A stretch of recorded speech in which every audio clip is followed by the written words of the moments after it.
LeTort Elementary School, and welcome to week 3 of the Reading Corner. I'm so glad that you've joined us today. I have another great story that I'd like to read to you.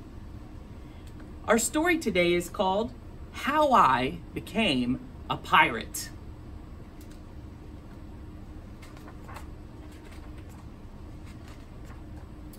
Pirates have green teeth, when they have any teeth at all.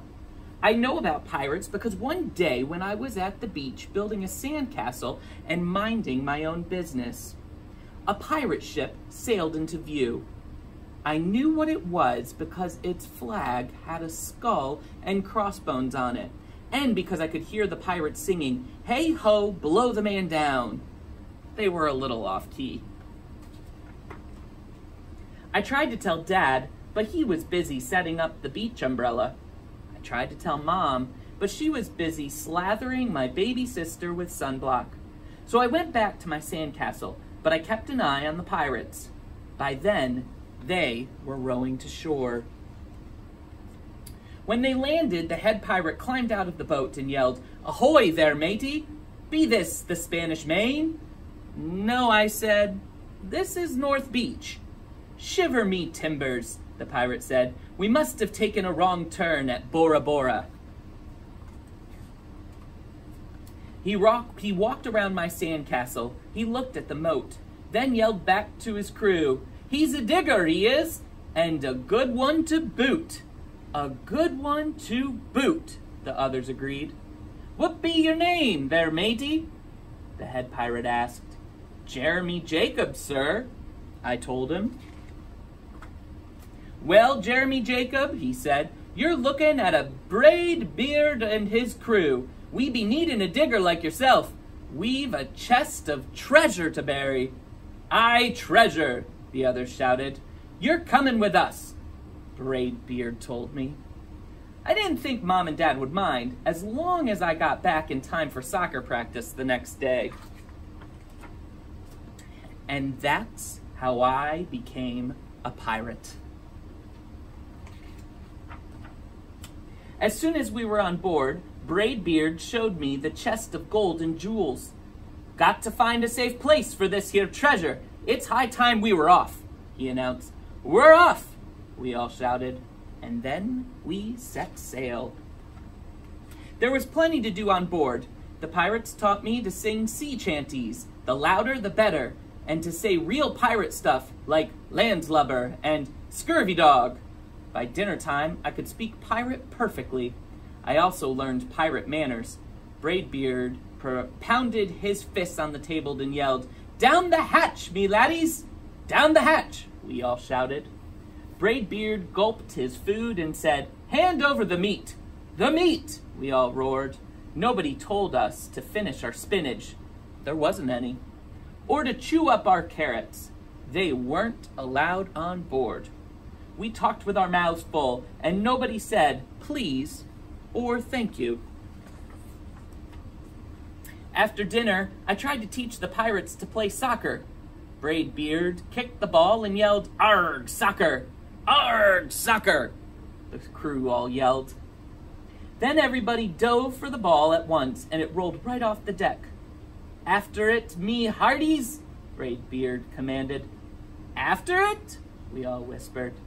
We fought over who would go get the ball, but it didn't matter anyway, because a shark came along and swallowed it in one gulp. So much for soccer. By now it was past my bedtime, but nobody tells pirates to go to bed, to take a bath, or to brush their teeth. Maybe that's why their teeth are green. Pirates sleep with one eye open, just in case, and they don't change into pajamas unless they want to. Pirates don't do anything they don't want to, except maybe swabbing the decks. I wanted to be a pirate forever. But then I found out what else they don't do.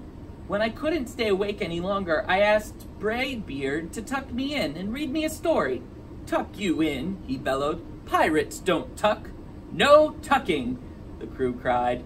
And the only thing they had to read was a map. "Don't you have any books?" I said.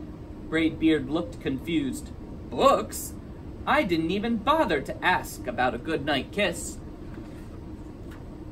It wasn't easy to fall asleep without a story, but I was finally dozing off when a storm broke.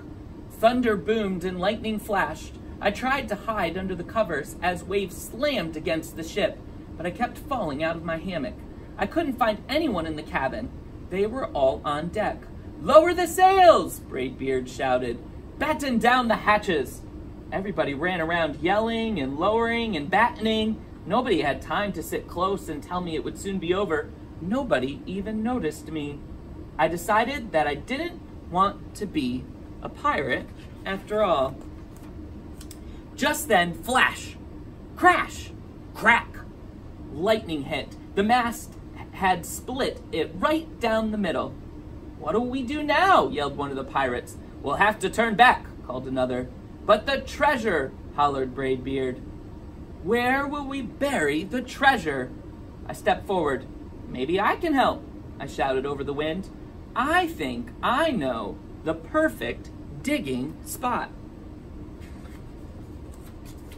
When the storm was over, we rowed back to shore and buried the chest. We drew a map so we could find the treasure again, but I don't think I'll need it.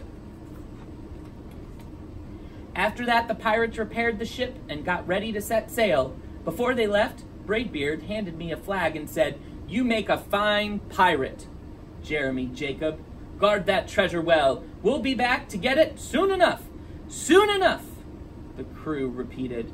"And if you ever need us," Braidbeard added, "just run the Jolly Roger up yonder pole." "Up yonder pole," the others shouted. "And maybe I will, but not today. I have soccer practice." So there you have it. How I became a pirate. Well, thanks for joining us for week 3 of the Reading Corner. We're glad you did. Don't forget to keep reading this summer, and make sure you're checking those boxes on our summer reading program. Also, don't forget about July 17th from 5 to 7, right here at LeTort Elementary School. We'll be having our first summer family night. So we look forward to having you here at LeTort on July 17th from 5 to 7. Have a great day.